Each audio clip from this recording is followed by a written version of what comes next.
जो next concept है that is trigonometric function. ये TF stands for trigonometric function. Trigonometric function with the help of a circle. Trigonometric function हमें पढ़ना है with the help of a circle.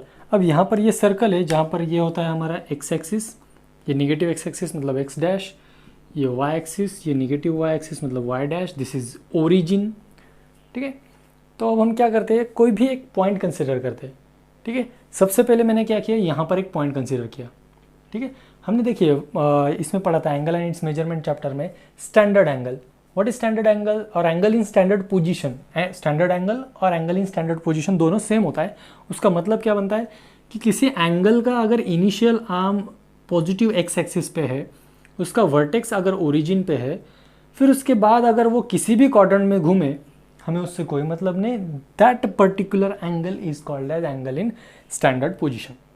तो हमें अब यही एंगल के साथ, इसी एंगल के साथ हमें ट्रिग्नोमेट्रिक फंक्शन पढ़ने हैं with the help of this circle.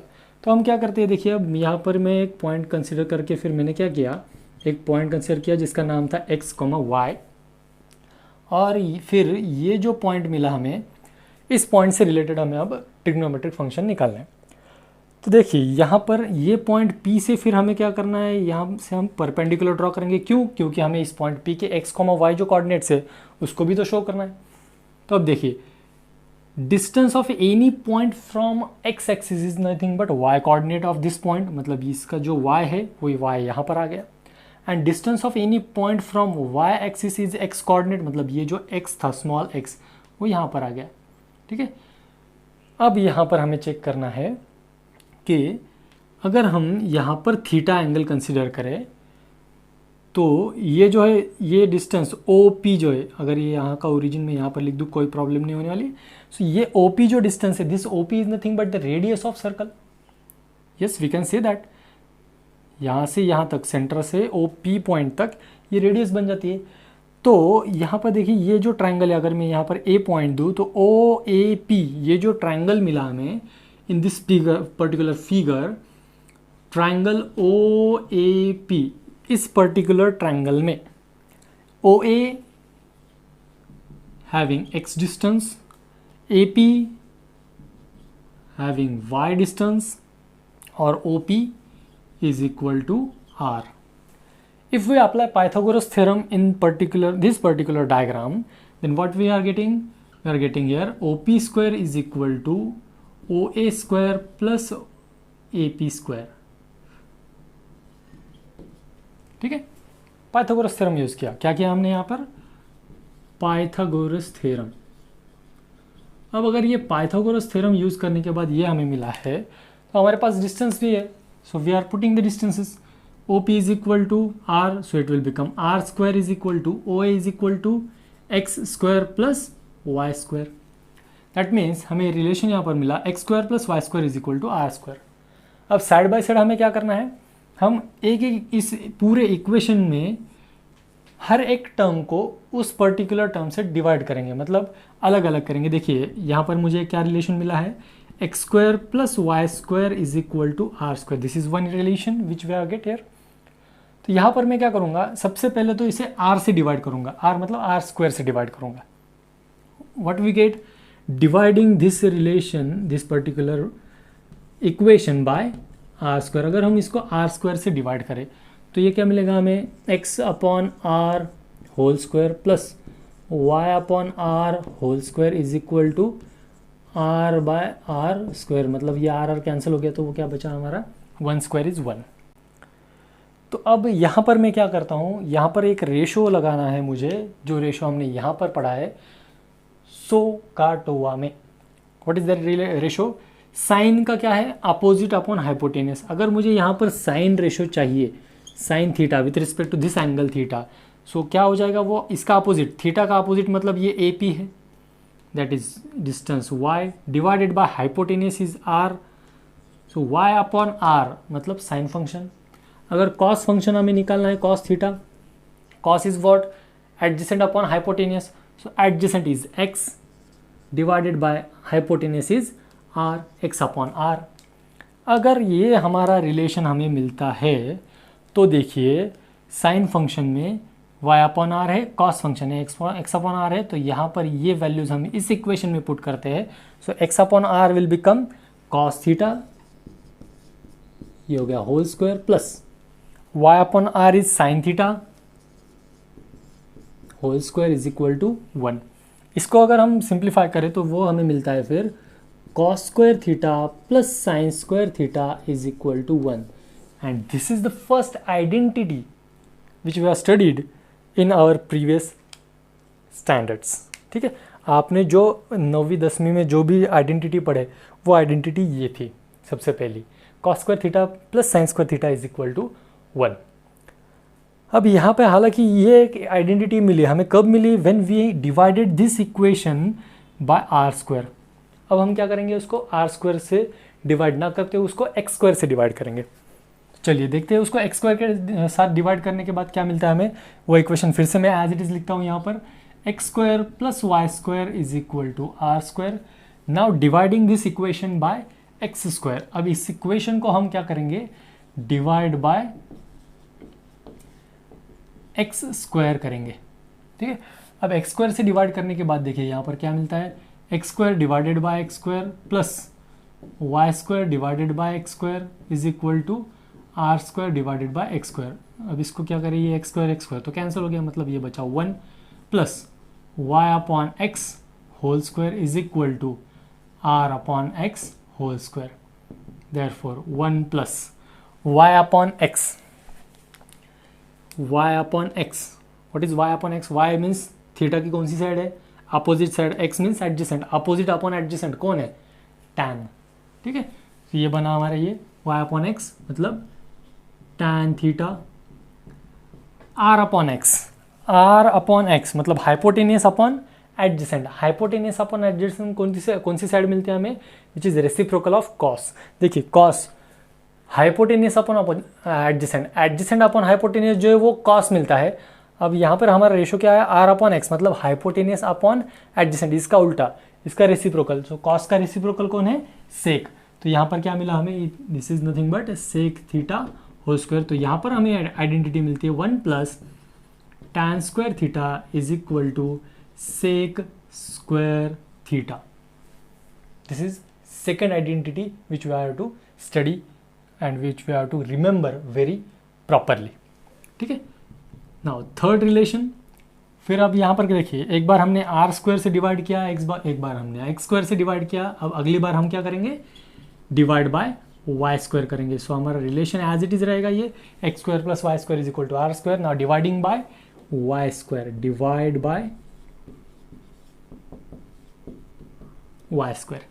अब वाई स्क्वायर से डिवाइड करने के बाद देखिए ये बनता है X square divided by Y square plus Y square divided by Y square is equal to R square divided by Y square.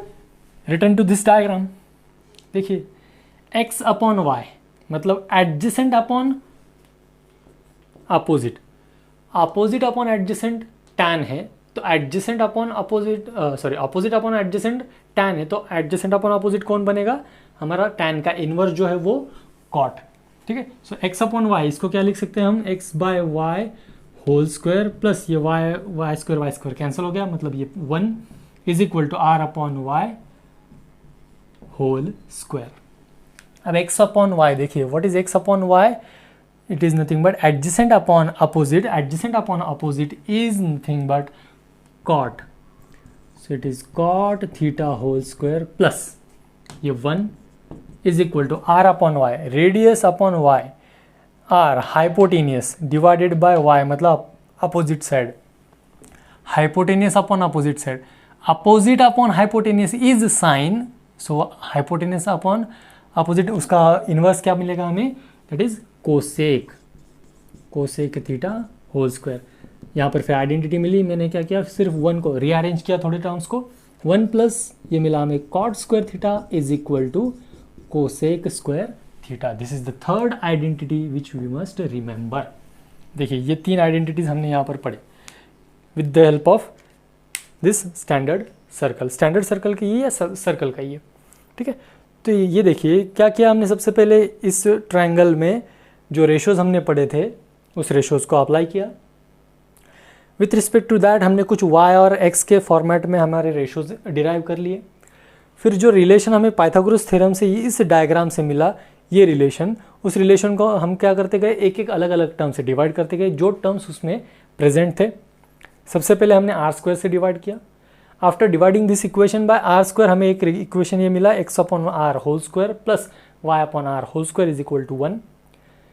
फिर हमने डायग्राम में फिर से देखा हमारे रेशो जो कि था एक्स अपॉन आर मतलब कॉस और वाई अपॉन आर मतलब साइन। सो हमने क्या किया, फिर वहाँ पर जो हमारे वैल्यूज़ थे, जो हमें मिला था जो फंक्शन, वो फंक्शन हमने वहाँ पर पुट कर दिया। ठीक है, ये हमें वहाँ से एक आइडेंटिटी मिली। ठीक है, फिर ये दूसरी आइडेंटिटी मिली by dividing the equation by X square, ये तीसरी आइडेंटिटी मिली by dividing the equation by Y square. ये 3 आइडेंटिटीज़ है। इसके ऊपर हम और भी आइडेंटिटीज़ डिराइव कर सकते हैं। कैसे? आप इसमें से हर एक टर्म को थोड़ा रीअरेंज कीजिए। ये जो है cos square theta plus sine square theta is equal to 1, ये जो आइडेंटिटी है इसको मैं ऐसे लिखता हूँ यहाँ पे, cos square theta plus sine square theta is equal to 1। यहाँ पर आप मैंने क्या कहा था, इससे हम डिराइव कर सकते हैं अलग अलग आइडेंटिटी। कैसे? देखिए, फॉर एग्जांपल अगर हमने ये साइन स्क्वायर थीटा को एक साइड में ट्रांसफ़र कर दिया, जो LHS में उसको RHS में ट्रांसफ़र कर दिया, तो क्या मिलेगा हमें, ये कॉस स्क्वायर थीटा तो एज इट इज़ रहेगा, is equal to 1 minus sine square theta. ठीक है, हालांकि ये पढ़ाने की ज़रूरत नहीं है, लेकिन क्या है, बच्चों को कभी कभी मतलब हमारे स्कूल से इतनी स्पून फीडिंग की आदत हो जाती है कि सर ने कहा है कि यही फॉर्मूला है, तो हम इसी फॉर्मूले पे स्टिकअप रहते हैं, हम उसको थोड़ा सा डिराइव करना भूल जाते हैं। ठीक है, मैंने जैसे पहले ही लेक्चर में कहा था कि आपको हम क्या करने वाले हैं, आपको इस पर्टिकुलर जो भी ये सब्जेक्ट है हमारा मैथमेटिक्स, आपको 360 एंगल से उस पर्टिकुलर एग्जाम्पल को, उस सब्जेक्ट को देखने की हम विजन देने वाले। तो देखिए, cos square is equal to क्या बन गया, फिर ये साइन स्क्वायर का ट्रांसफर किया तो प्लस यहाँ पर है, साइड चेंज करो तो माइनस हो गया। तो ये एक आइडेंटिटी मिल गया हमें, cos square is equal to 1 minus sine square. ये डिराइव्ड रहता है, ये डिराइव्ड इक्वेशन रहता है। ठीक है, अब हमने साइन को ट्रांसफर किया था, अब हम कॉस को करेंगे, साइन को वैसा ही रखेंगे। तो क्या बन गया, sine square theta is equal to 1 minus cos square theta. ठीक है, ये थे हमारी ओरिजिनल, उससे ये हमने डिराइव किया। ठीक है, अब दूसरी है हमारे पास original, 1 plus tan square theta is equal to sec square theta. What is that, 1 plus tan square theta is equal to sec square theta. ये हमारी ओरिजिनल आइडेंटिटी है। अब मैं क्या करता हूँ, वही एक एक टर्म को उधर लेके जाता हूँ। मतलब क्या करता हूँ, सबसे पहले टैन स्क्वायर को RHS में लेके गया तो ये 1 एज इट इज रहेगा, तो ये क्या बनेगा मेरा, sec square theta minus tan square theta is equal to 1। Correct. फिर अब टैन स्क्वायर को ऐसे का वैसा रहने दो, ये 1 को ट्रांसफर करो। ये टैन स्क्वायर अगर जैसे का वैसा रहा तो ये क्या बन जाएगा, सेक स्क्वायर थीटा माइनस 1। देखो यहाँ पर ये जो ओरिजिनल था ये हमने 2 डिराइव किए, यहाँ पर ये ओरिजिनल है, ये 2 हमने डिराइव किया है। ठीक है, अब थर्ड है 1 plus cot square theta is equal to cosec square theta.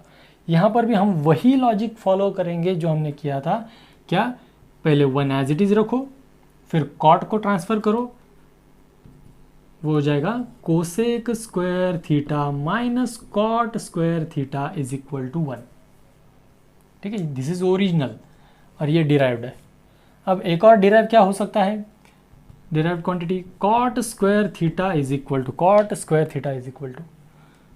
Cosec square theta minus 1। ठीक है, मतलब ओरिजिनली हमारे पास कितने आइडेंटिटीज थे, 3। एक cos square theta plus sine square theta is equal to 1, दूसरी 1 plus tan square theta is equal to sec square theta, and तीसरी 1 plus cot square theta is equal to cosec square theta. उससे हमने derive कितने किए, 1 2 3 4 5 6।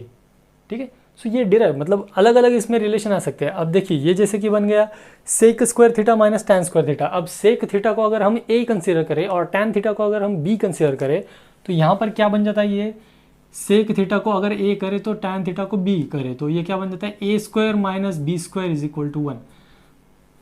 अब A square minus B square formula क्या था हमारा, याद कीजिए आप, 8th standard, A square minus B square is A plus B into A minus B is equal to 1। ठीक है, अगर कहीं पर भी, अब मैंने क्या कहा था, A को हम टैन पकड़ेंगे, B को A को सेक और B को टैन, मतलब ये sec theta plus tan theta into sec theta minus tan theta. अगर ऐसा कहीं पर लिखा हुआ मिलता है हमें किसी इक्वेशन में, तो हम उसको क्या लिख सकते हैं, डायरेक्टली 1 लिख सकते हैं। क्यों, क्योंकि यहाँ पर हमारे पास आइडेंटिटी है ना, sec square theta minus tan square theta is equal to 1। So उसको ऐसा भी ब्रेक कर सकते हैं, या इसको ब्रेक करके ऐसा लिखो, या इसको ज्वाइन करके ऐसा लिखो, कंबाइन करके, ठीक है, हम कुछ भी कर सकते हैं, हमारे पास वो पूरी अथॉरिटी है। क्यों? क्योंकि हमने उसमें नोबेल नहीं लिया है, हमने मैथमेटिक्स का ही हेल्प लिया है, ठीक है। वही सेम लॉजिक यहाँ पर भी यूज़ हो सकता है। यहाँ पर हम क्या करेंगे, cosec square theta minus cot square theta, इसको cosec plus cot into cosec minus cot, ऐसा करके उसको आंसर 1 लिख सकते हैं, ठीक है। जो एक्सपांशन के एग्जांपल्स होते हैं जिसमें हमें LHS is equal to RHS prove करना होता है, उस टाइप के एग्जाम्पल में हमें ये इंटर रिलेशन बहुत बहुत काम आने वाले हैं, ठीक है। तो ये हो गया हमारा टोटल बेसिक रिगार्डिंग हमारे ट्रिग्नोमेट्रिक फंक्शन। देखिए एक सिंपल रिलेशन हम देखने वाले हैं। उस रिलेशन में क्या है कि अगर हमारा फंक्शन है कॉस थीटा या साइन थीटा, जैसे sine theta is equal to opposite upon hypotenuse है, तो अपोजिट हमने जैसे स्टैंडर्ड यूनिट सर्कल में क्या कंसीडर किया था, it is y upon r, ठीक है।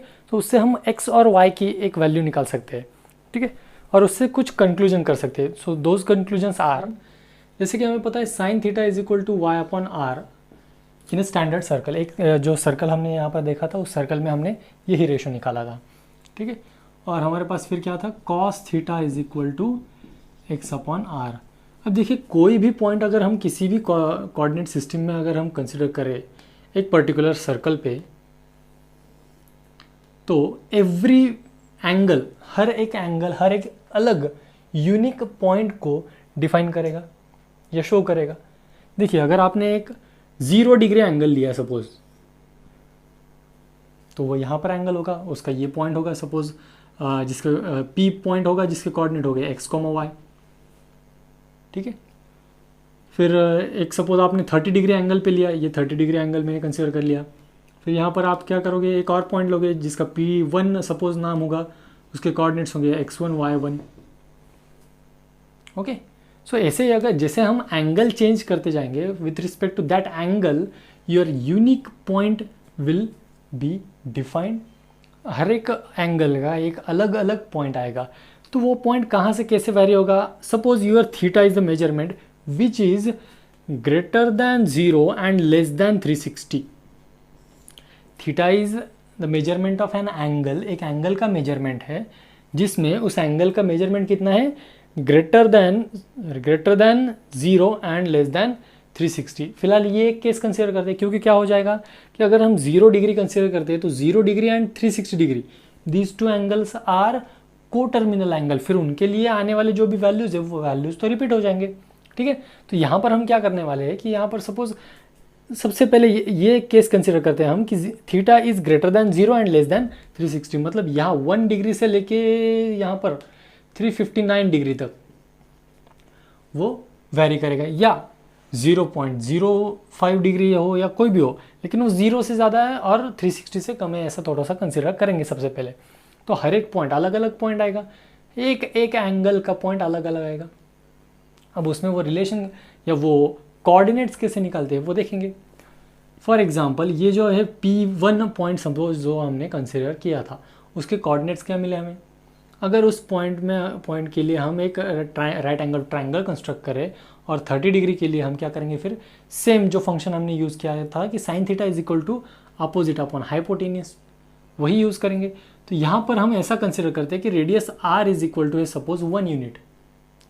अगर रेडियस r मतलब रेडियस जो है वो 1 है और उसका जो सेंटर है वो ओरिजिन है, तो उस सर्कल को स्टैंडर्ड यूनिट सर्कल कहा जाता है, ठीक है। That circle is called as standard unit circle. So ये स्टैंडर्ड यूनिट सर्कल है हमारा, इसमें रेडियस इज इक्वल टू है 1। अब रेडियस इज इक्वल टू 1 है, यहाँ पर हमें क्या करना है, ये x डैश और y डैश के कोऑर्डिनेट्स निकालने हैं। तो हम क्या करेंगे, जो हमें थीटा पता है वो थीटा यहाँ पे पुट कर देंगे, तो ये क्या बन जाएगा, sine 30 degree is equal to y is y dash, y becomes y dash and r is 1। यहाँ पर फिलहाल r लिखता हूँ, फिर अगली स्टेप में हम क्या करेंगे, sine 30 is equal to y dash divided by 1। Therefore y dash is equal to 1 into sine 30 degree. अब ये साइन 30 की वैल्यू हमें पता है बच्चों, इसलिए हम क्या कर सकते हैं, यहाँ पर इसको साइन 30 की वैल्यू डायरेक्टली लिख सकते हैं। लेकिन कुछ एंगल्स ऐसे होते हैं कि जिसके हमें वैल्यूज़ पता ही नहीं है, तो क्या करेंगे, तो हमें यहाँ पर ये जो पॉइंट के कोऑर्डिनेट्स है वो पॉइंट के कोऑर्डिनेट्स निकालने के लिए ये एंगल हमें हेल्प करता है। ठीक है, ये हो गया वाई डैश, मतलब y coordinate of this P1 point. अब उसका एक्स कोऑर्डिनेट कैसे निकालेंगे, सेम पैटर्न से, cos 30 degree is equal to x1 divided by r। तो ये बन जाता है cos 30 degree is equal to ये x1 divided by 1, therefore x1 is equal to 1 into cos of 30 degree. ये मिल गया हमें x coordinate of that point, जिस पॉइंट पे अगर हम ऐसा एंगल कंसिडर करें, जो एंगल कितना होगा 30 डिग्री। ठीक है, एंगल कैसे काउंट करते हैं पता है ना, हमने एंगल एंड इट्स मेजरमेंट में पढ़ा था, इन डिटेल देखा था।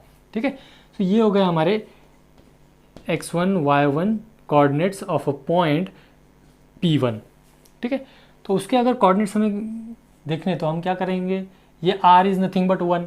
सो इन जनरल अगर हमें उसका फॉर्म निकालना है तो इन जनरल उसका फॉर्म कैसे निकलता है, that is y is equal to r sine theta and x is equal to r cos theta. इसी को हम पैरामेट्रिक फॉर्म भी कहते हैं। ठीक है, x is equal to r cos theta, मतलब x coordinate r cos theta, y coordinate निकलना है तो r साइन थीटा। ये रिलेशन हम यूज़ करेंगे और उस पॉइंट्स के जो भी पॉइंट है वहाँ पर उस पॉइंट के कोऑर्डिनेट्स निकालेंगे। तो ये हो गया हमारा इसका एक नोटेशन, एक बेसिक है। ठीक है, इसके लिए हमने क्या किया था, ये रेंज कंसीडर की थी। अगर सपोज ये थीटा इज इक्वल टू 0, मतलब थीटा इज ग्रेटर देन और equal to 0 and less than equal to 360 है, तो क्या करेंगे, सेम, सिर्फ क्या होगा 0 डिग्री और 360 डिग्री के लिए वैल्यूज़ सेम आएंगे, उसमें कोई भी चेंज नहीं होगा। किसके लिए, 0 और 360 के लिए। ठीक है, मैं बाकियों के लिए नहीं कह रहा हूँ। हाँ, अगर उसके आगे, अगर 360 के आगे अगर एंगल बढ़ता है तो फिर वो रिस्पेक्टिव वैल्यूज़, वो उसका जो को टर्मिनल एंगल होगा उस को टर्मिनल एंगल के लिए वो वैल्यूज़ डिग्री है। तो 30 का अगर को टर्मिनल एंगल आफ्टर 360 अगर हम देखें पॉजिटिव रोटेशन में, इट विल बिकम 390 डिग्री।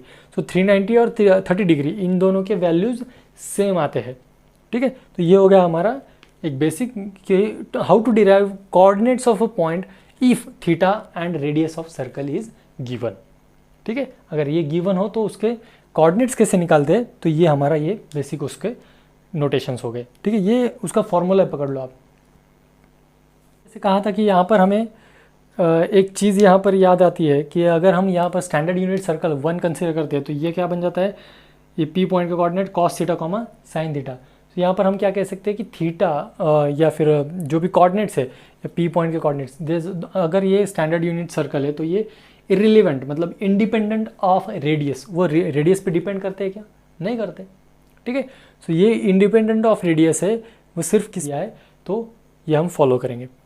अब मैंने कहा था कि हमें साइन कन्वेंशंस दिखने, साइन कन्वेंशंस कैसे, वो उसके लिए हम क्वाड्रेंट वाइज सबसे पहले क्वाड्रेंट का स्टडी करेंगे या रिकॉल करेंगे just angle and its measurement में जो फर्स्ट लेसन में हमने पढ़ा था कि फर्स्ट क्वाड्रेंट में सब पॉजिटिव होता है, मतलब एक्स कोऑर्डिनेट और वाई कोऑर्डिनेट। हम सिर्फ कोऑर्डिनेट सिस्टम का एक्स कोऑर्डिनेट वाई कोऑर्डिनेट की बात कर रहे हैं, हमें फिलहाल ट्रिग्नोमेट्री के किसी भी फंक्शन का कौन से कोऑर्डिनेट में पॉजिटिव है कौन से कोऑर्डिनेट में नेगेटिव है ये पता नहीं है, ऐसा अज्यूम करके। ठीक है, सो फर्स्ट क्वाड्रेंट में एक्स कोऑर्डिनेट वाई कोऑर्डिनेट दोनों पॉजिटिव होते हैं, सेकंड क्वाड्रेंट में एक्स कोऑर्डिनेट नेगेटिव होता है, वाई कोऑर्डिनेट पॉजिटिव होता है, थर्ड में दोनों नेगेटिव होते हैं और फोर्थ क्वाड्रेंट में एक्स पॉजिटिव और वाई नेगेटिव होता है। ये तो आपको पता ही होगा ना। ठीक है, देखिए यहाँ पर ये x coordinate comma y coordinate हम लिखते हैं तो ये x coordinate positive y coordinate positive, ये फर्स्ट क्वाड्रेंट होता है, ये सेकंड क्वाड्रेंट होता है, ये थर्ड क्वाड्रेंट होता है और ये फोर्थ क्वाड्रेंट होता है। फर्स्ट में दोनों पॉजिटिव होते हैं, सेकंड में x positive sorry x negative और वाई पॉजिटिव होता है, थर्ड में दोनों निगेटिव होते हैं एक्स और वाई कोऑर्डिनेट्स दोनों भी, और फोर्थ में x positive and y negative होता है। ठीक है, so with respect to that जो हमें अभी हमने इस कंसेप्ट से पहले पढ़ा था, क्या पढ़ा था हमने, हमें पता है कि sine is equal to sine theta is equal to बनता है y upon r, cos theta is equal to बनता है x upon r, tan theta sine upon cos है मतलब ये y upon r x upon r, r r cancel हो जाएगा, y upon x, cot theta is equal to इसका reciprocal है मतलब x upon y, sec theta cos का reciprocal है मतलब are upon x, and cosec theta sine का reciprocal है that means r upon y. ये हमें मिलता है यहाँ पे। So with respect to that first quadrant में कौन पॉजिटिव होगा, सेकंड क्वाड्रेंट में कौन निगेटिव होगा या कौन पॉजिटिव होगा, ये हम पूरा देखते हैं। सो चलिए देखते हैं one by one. In first quadrant sign convention of trigonometric function in different quadrants, ये हमारा कंसेप्ट हम पढ़ रहे हैं अभी। तो इसमें देखिए फर्स्ट क्वाड्रेंट में अगर दोनों पॉजिटिव मतलब x coordinate y coordinate positive है, एक सिंपल क्वेश्चन है यहाँ पर अभी आया है, इसका उस रिलेटेड एक कंसेप्ट आया है, इसलिए मैं पूछ रहा हूँ, can the radius of circle be negative? क्या सर्कल की रेडियस, जो सर्कल हम यहाँ पर कंसिडर कर रहे हैं, इसकी रेडियस 0 हो सकती है? सोचिए इस बारे में और मुझे आंसर बताइए, क्योंकि अगर रेडियस यहाँ पर 0 होती है तो क्या प्रॉब्लम आ सकता है वो देखिए। अगर रेडियस 0 हो गई, so anything upon 0 is nothing but what, it is not defined. ठीक है, किसी भी चीज़ को अगर हम 0 से डिफाइन करते हैं तो वो नॉट डिफाइंड बन जाती है। 0 upon anything is 0 but anything upon 0 is not defined. So that's why यहाँ पर रेडियस 0 क्यों नहीं हो सकती, क्योंकि हम सर्कल में ही तो ट्रिग्नोमेट्रिक फंक्शन पढ़ रहे हैं। अगर उस सर्कल की रेडियस ही 0 हो जाए तो बात नहीं बनती है वो। ठीक है, तो यहाँ पर रेडियस तो 0 नहीं होगी, रेडियस फिर क्या है, radius will be always positive, radius always positive रहेगी। सो ये जो फंक्शंस है, ये फंक्शंस फिर किस पे डिपेंड करेंगे, only on x and y, सिर्फ एक्स और वाई पे वो डिपेंड करते हैं। ठीक है, इसलिए मैंने जो पहले स्टेटमेंट यूज किया था कि रेडियस पे वो डिपेंड नहीं करते, इंडिपेंडेंट रहते हैं फंक्शंस। तो फर्स्ट क्वाड्रेंट में देखिए sine function, sine function means Y upon R. देखिए first quadrant y is positive, यहाँ पर रेडियस तो निगेटिव नहीं हो सकती। ठीक है, so sine function will be positive. First quadrant में क्या हो गया, साइन फंक्शन पॉजिटिव हो गया। Cos function is x upon r, x is positive in first quadrant, therefore cos function is also positive. tan function in first quadrant, tan theta, देखिए tan function y upon x first quadrant में दोनों positive है, इसलिए ये भी positive. ठीक है, अब इसी का जो रेसिप्रोकल है, tan का रेसिप्रोकल cot, अगर tan पॉजिटिव है तो cot को भी पॉजिटिव होने में कोई दिक्कत नहीं है, cos पॉजिटिव है तो sec को भी पॉजिटिव होने में कोई दिक्कत नहीं है, और अगर sin पॉजिटिव है तो cosec भी पॉजिटिव ही होगा। ये हो गया first quadrant. Now we will going for second quadrant. देखिए सेकंड क्वाड्रेंट में x कोऑर्डिनेट निगेटिव है, y कोऑर्डिनेट पॉजिटिव है, मतलब जहाँ पर x आता है वो सारे वैल्यूज हमें चेक करने हैं। कहाँ कहाँ x आता है, देखिए x is in cos, tan, cot and sec, ये चार वैल्यूज में x प्रेजेंट है, ये चार वैल्यूज में x प्रेजेंट है, इसलिए वो चेक करने पड़ेंगे। लेकिन जिनमें x प्रेजेंट ही नहीं है उनके वैल्यू चेक करने पड़ेंगे क्या, नहीं, क्यों, क्योंकि y तो पॉजिटिव है। जिसमें सिर्फ y आता है उसको चेक करने की ज़रूरत नहीं, वो अल्टीमेटली पॉजिटिव बन गए। मतलब कौन पॉजिटिव बन गया यहाँ पर, sine will be positive and cosec will be positive here. ठीक है, सो फर्स्ट क्वाड्रेंट में सारे पॉजिटिव थे, सेकंड क्वाड्रेंट में साइन और कोसेक पॉजिटिव बने। अब बाकियों को चेक करते हैं। चलिए अगर हम कॉस के लिए जाए, cos x upon r, x negative है, ये डिनोमिनेटर में आर है, रेडियस जो कि निगेटिव नहीं हो सकती, मतलब negative negative sign change cut होने का जो चांस रहता है, जो चांस बनता है यहाँ पे, वो तो आएगा ही नहीं। इसलिए अगर ये निगेटिव बना तो ये माइनस एक्स अपॉन आर, इसलिए क्या बना, ये रेशो निगेटिव। अगर कॉस निगेटिव हो तो उसका reciprocal sec is also negative. Tan में देखिए y upon x, y positive है, एक्स निगेटिव है, इसलिए ये रेशो निगेटिव ही बनेगा। अगर टैन निगेटिव तो कॉट भी निगेटिव। कहाँ पर, सेकेंड क्वाड्रेंट में। Now let us go for third quadrant. Third quadrant में दोनों भी निगेटिव है, x and y both are negative. अगर दोनों निगेटिव है तो उसमें क्या हो जाएगा, देखिए यहाँ पर y upon r, y is negative in third quadrant, therefore ये साइन फंक्शन बनेगा निगेटिव यहाँ पर। कॉस में क्या आता है, x upon r, only x is negative. ठीक है, ऐसी कुछ बातें का नहीं, रेडियस तो निगेटिव नहीं हो सकती, इसलिए सिर्फ x और y रहने वाले टर्म, मतलब साइन और कॉस, ये दोनों चेक किए हमने, तो साइन तो निगेटिव आ गया, कॉस माइनस, मतलब माइनस एक्स क्यों बोल रहा हूँ मैं यहाँ पे, क्योंकि थर्ड में x जो है वो निगेटिव आता है। So negative of x upon R मतलब कॉस का फंक्शन भी यहाँ पर हो गया negative. Now tan, tan is nothing but sine upon cos, देखिए साइन निगेटिव है, कॉस निगेटिव है, so negative upon negative, minus minus अगर हम डिवीजन में लेते तो वो वैल्यू तो प्लस बन जानी चाहिए, और वो यहाँ पर बनती है।